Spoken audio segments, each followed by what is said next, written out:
Hello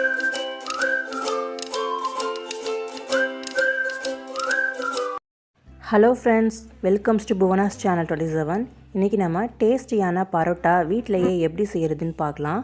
parotta செய்கிறதுக்கு இன்றைக்கி நான் 1/2 கிலோ அளவுக்கு மைதா மாவு சேர்த்துருக்கேன். இது கூடவே 1 டீஸ்பூன் அளவுக்கு பட்டர் சேர்த்துக்கலாம். 1 டீஸ்பூன் உப்பு, 1 டீஸ்பூன் சுகர் சேர்த்துக்கலாம். 1 டீஸ்பூன் குக்கிங் ஆயில் சேர்த்துக்கலாம்.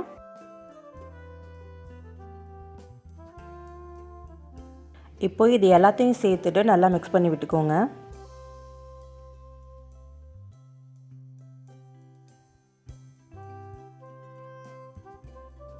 இது கூடவே கொஞ்சம் கொஞ்சமாக தண்ணி சேர்த்துட்டு நல்லா பிசைஞ்சிக்கோங்க.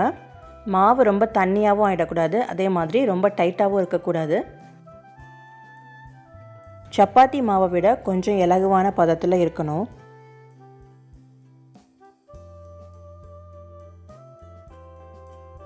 எந்த அளவுக்கு மாவை பிசைகிறோமோ அந்த அளவுக்கு பரோட்டா நல்லா சாஃப்டாக கிறிஸ்பியாக வரும்.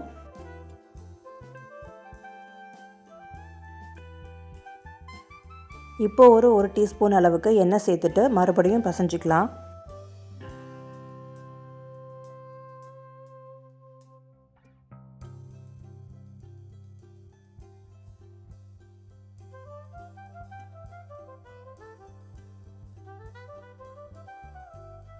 இதுக்கு மேலேயும் சுற்றி நல்லா எண்ணெய் தடவி வச்சுட்டு ஒரு ஈரத்துணியால் இதை மூடி வச்சுட்டு ஒரு 2 மணி நேரத்துக்கு இந்த மாவை ஊற வச்சிடலாம். 2 மணி நேரமாவது ஊறினா தான் மாவு நல்லா சாஃப்டாக வரும்.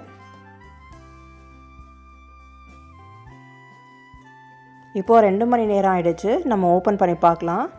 மாவு நல்லாவே சாஃப்டாக இருக்குது. இதையும் ஒரு தடவை நல்லா பிசைஞ்சு விட்டுக்கோங்க. சின்ன சின்ன உருண்டைகளாக இப்போ கையில் எடுத்து எல்லா உருண்டைகளும் ஈவனாக ஒரே அளவாக இருக்கிற மாதிரி நம்ம உருண்டைகள் பிடிச்சிக்கலாம்.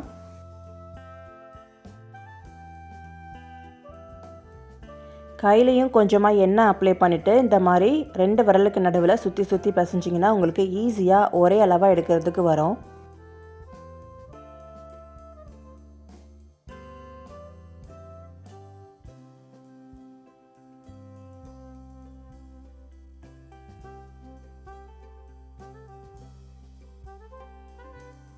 இதே மாதிரி எல்லா மாவுலையும் ரெடி பண்ணி எடுத்துக்கோங்க. இப்போ நான் கிச்சன் கவுண்டர் டாப்பில் தான் பண்ண போகிறேன். அதுக்கு கவுண்டர் டாப்பை நல்லா க்ளீன் பண்ணிக்கலாம்.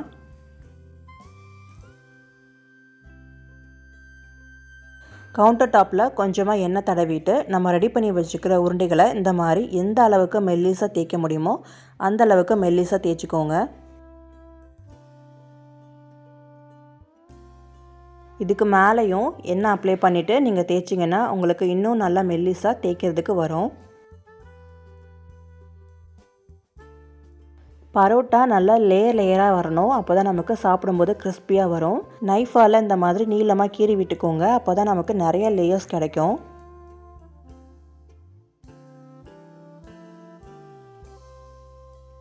கீறி விட்டதுக்கப்புறம் ஒரே பக்கத்தில் இருந்து மாவை இந்த மாதிரி ஒன்றா சேர்த்து உருட்டிக்கோங்க.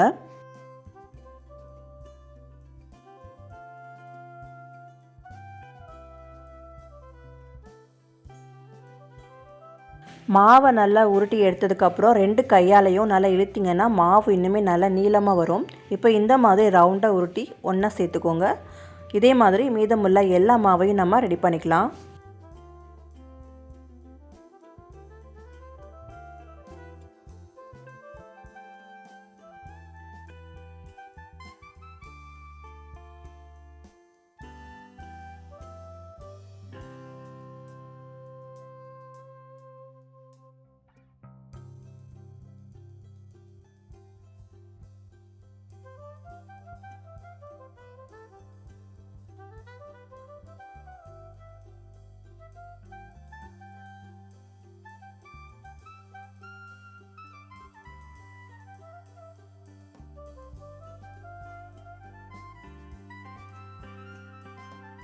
இதே மாதிரி எல்லா உருண்டைகளையும் ரெடி பண்ணி வச்சதுக்கப்புறம் ஒரு உருண்டையாக எடுத்து கையால் இந்த மாதிரி லைட்டாக தட்டி விட்டுக்கோங்க.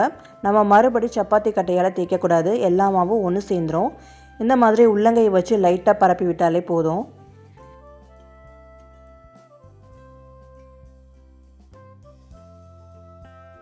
இதே மாதிரி எல்லா மாவுலையும் ரெடி பண்ணி எடுத்துக்கோங்க.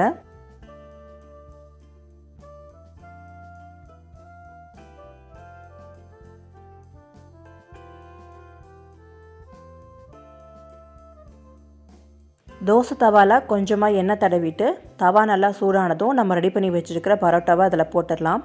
லோ ஃப்ளேம்லேயே வச்சு 2 பக்கமும் திருப்பி போட்டு ஃப்ரை பண்ணுங்கள். ஹை ஃப்ளேமில் வச்சு நம்ம பரோட்டா சுட்டோன்னா வெளிப்பக்கம் நல்லா கருகிடும், உள்ளே வந்து குக் ஆகாமல் இருக்கும். அதனால லோ ஃப்ளேம்லேயே வச்சுக்கோங்க. 5 to 7 மினிட்ஸ் ஆகும் ஒரு பரோட்டா குக் ஆகிறதுக்கு. 2-3 பரோட்டா செஞ்சதுக்கப்புறம் இந்த மாதிரி ஒன்று மேலே ஒன்று வச்சுட்டு கையால் நல்லா அடித்து விட்டுக்கோங்க. சூடாக இருக்கும்போதே இந்த மாதிரி பண்ணி வச்சுருங்க. அப்போது தான் பரோட்டா சாப்பிடும்போது சாஃப்டாக இருக்கும்.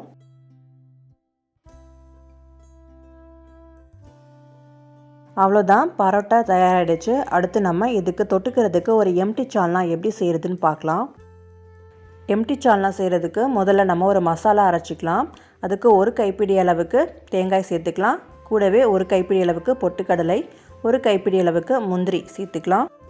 கூடவே 1 டீஸ்பூன் அளவுக்கு சோம்பு, 1 டீஸ்பூன் அளவுக்கு கசகசா சேர்த்துக்கலாம். அரைக்கிறதுக்கு 1/2 டம்ளர் அளவுக்கு தண்ணி சேர்த்துட்டு இப்போ இதை நல்லா ஃபைனாக அரைச்சிட்டு வந்துடலாம். இந்த மாதிரி அரைச்சி எடுத்துக்கோங்க. ஒரு குக்கரில் 2 டேபிள் ஸ்பூன் அளவுக்கு எண்ணெய் சேர்த்துருக்கேன். இது கூடவே ஒரு பட்டை, 3 கிராம்பு, ஒரு கடல் பாசி, ஒரு பிரியாணி இலை சேர்த்துக்கலாம். கூடவே ஒரு 2 டேபிள் ஸ்பூன் அளவுக்கு இஞ்சி பூண்டு அரைத்த விழுது சேர்த்துக்கலாம். காரத்துக்கு 2 பச்சை மிளகாய் சேர்த்துருக்கேன். உங்களுடைய காரத்துக்கு ஏற்ற மாதிரி நீங்கள் சேர்த்துக்கோங்க.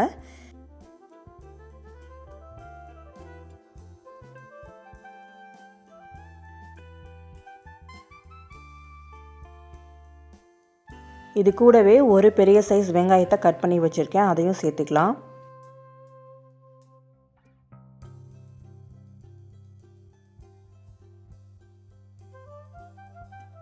வெங்காயம் சீக்கிரம் வதங்கிறதுக்கும் சால்னாவுக்கு தேவையான உப்பையும் நான் இப்போவே சேர்த்துடுறேன்.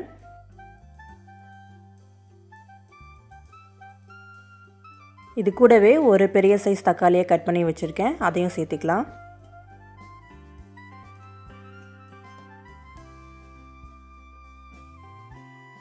வெங்காயம் தக்காளி ரெண்டுமே நல்லா வதங்கிருச்சு. இப்போ இது கூடவே நம்ம அரைச்சி வச்ச மசாலாவை சேர்த்துக்கலாம். கூடவே 1/2 டீஸ்பூன் அளவுக்கு மஞ்சள் பொடி, 1 டீஸ்பூன் கரம் மசாலா, 1 டீஸ்பூன் மல்லி powder, 1 teaspoon chilli powder, 1 teaspoon குழம்பு மிளகாய் பவுடர் சேர்த்துக்கலாம். சேர்த்துட்டு நல்லா மிக்ஸ் பண்ணி விட்டுக்கோங்க. நம்ம மசாலா அரைச்ச மிக்சியில் தண்ணி சேர்த்துட்டு சால்னாவுக்கு தேவையான அளவு தண்ணி சேர்த்துக்கோங்க.